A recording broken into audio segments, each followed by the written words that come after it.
प्यार से बड़ी कोई ताकत नहीं होती। इतने हमेशा मैंने सुना है, अगर आप कह रहे हो मेरे पास प्यार है तो यार I am powerful. So almost 20 साल हो गए शो खत्म होके, आज भी आप उसी के बारे में मुझे सवाल पूछो तो आई थिंक ये कहने सुनने में ही ये है। ये आई थिंक ये किसी गिटार टीचर ने ये मार्केटिंग स्ट्रेटेजी यूज की। मुझे लगता है मैं थोड़ा डिसलेक्सिक हूँ, मुझे ना गौर से चीजें सुननी पड़ती है कि आप रोज सुबह उठते हो और कोई इंटरेस्टिंग चीज करने आते हो, अलग चीज करते हो रोज।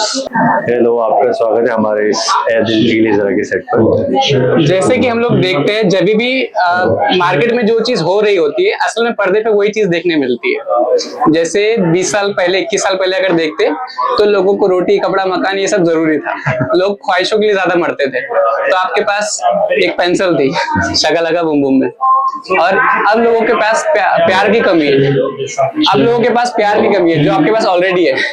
लास्ट टाइम पेंसिल थी, ख्वाहिशें पूरी करने के लिए अब प्यार है। तो आपको क्या लगता है कि आप टाइम से बहुत पहले सब चीजें प्रिडिक्ट कर लेते हैं कि मुझे ये चाहिए?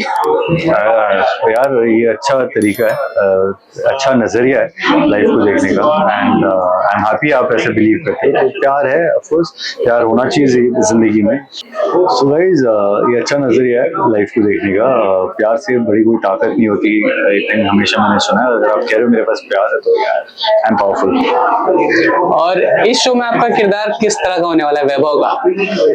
वैभव का अभी मैं खुद भी कैरेक्टर एक्सप्लोर कर रहा हूँ, बिकॉज अभी कहानी शुरू हुई है। बट अभी initially he is a very passion driven character. बहुत प्यार करता है आनंदी से, आनंदी को हर चीज में सपोर्ट करना चाहता है और कर भी रहा है।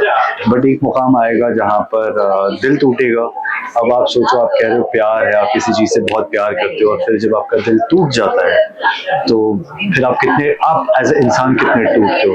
तो उसके बाद या तो इंसान पूरी तरह टूट जाता है या फिर खुद को रीबिल्ड करता है। सो आई थिंक यही वैभव की कहानी है। और जैसे कि संजू नाम मतलब लोगों के जहन में पहले आता है आपको देखते हैं, तो बाद में आपका रियल नेम शायद आपको याद आता है, लेकिन वो कैरेक्टर की वजह से मतलब आपसे बहुत ज्यादा प्यार करते हैं लोग। मतलब 90s किड्स जो थे वो आपको उस नाम से ज्यादा जानते हैं। तो कभी आपके साथ ऐसा हुआ है कि आप कहीं गए हो और आपको उस नाम से पुकार रहे हो? ऑफ कोर्स मतलब जब शागा लगा खत्म हुआ तब मुझे लगा था, ऑफ कोर्स मैंने उसके बाद पढ़ाई के लिए गैप लिया था, तो तब लगा था कि लोग अब इस कैरेक्टर को भूल जाएंगे और एक फ्रेश स्टार्ट होगा। बट आज आई थिंक 2006 में शो खत्म हुआ था। सो ऑलमोस्ट 20 साल हो गए शो खत्म होके, आज भी आप उसी के बारे में मुझे सवाल पूछो तो कोई शो खत्म होके 20 साल हो चुके हैं, उसके बाद में भी उसका रिकॉल वैल्यू इतना है। तो I think I was blessed to do a show like that. और जैसे कि हमने इस शो का टाइटल देखा, अभी शो सिंगिंग वाला है लेकिन इसका नाम है ए दिल जी ले जरा, तो एक तरह से यह सकता है जैसे मोटिवेशन वाला कुछ। आपका कहना है कि ए दिल गाली जरा होना चाहिए था। So basically of course singing related है, कैरेक्टर्स म्यूजिक बैकग्राउंड से है, बट म्यूजिक बेसिकली पैशन है उनका, लाइक यू नो। और it's not necessary only music, आपकी लाइफ में जो भी पैशन हो, अगर आप उसे चेस कर रहे हो, आप उसे अचीव कर रहे हो उस पैशन को, सो आप अपनी जिंदगी जी रहे हो ना, तो बस ए दिल जी ले जरा, go chase your passion, live your life. और ऐसा हमने देखा है अक्सर पर्दे पर, जब भी कोई रोमांटिक शो होता है ना तो हीरो अक्सर गिटार सीखा हुआ होता है। तो रियल लाइफ में ये चीजें काम करती है?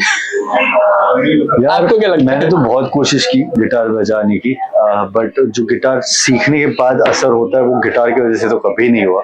तो आई थिंक ये कहने सुनने में ही ये है। ये आई थिंक ये किसी गिटार टीचर ने ये मार्केटिंग स्ट्रेटेजी यूज की होगी ताकि बच्चे आए, सब लड़के आए गिटार सीखने।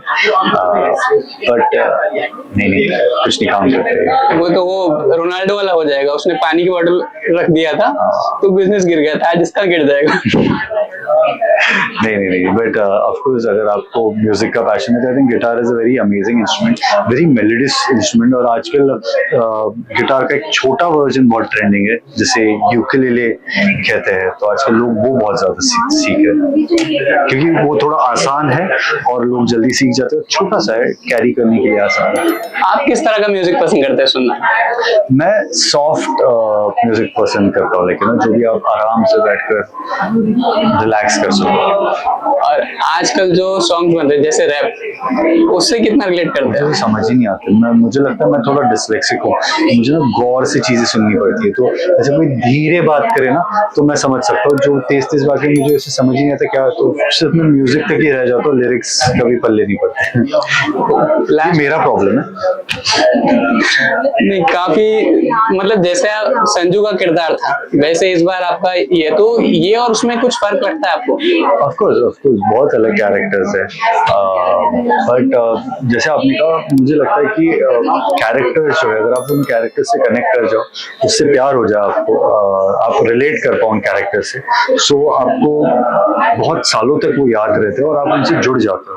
तो ऐसे ही अगर आपको शो के कैरेक्टर्स पसंद आए, इन कैरेक्टर्स की कहानी पसंद है, तो आप जुड़े रहोगे दिल जी ले जरा से, देखते रहोगे इसे। और जैसे कि आजकल कट थ्रोट कंपटीशन है टीवी शोज में, मतलब टीआरपीज को लेके या टाइम स्लॉट्स को लेके, तो आपको क्या लगता है इसमें ऐसी आपके अलावा इसकी और कौन सी यूज भी है?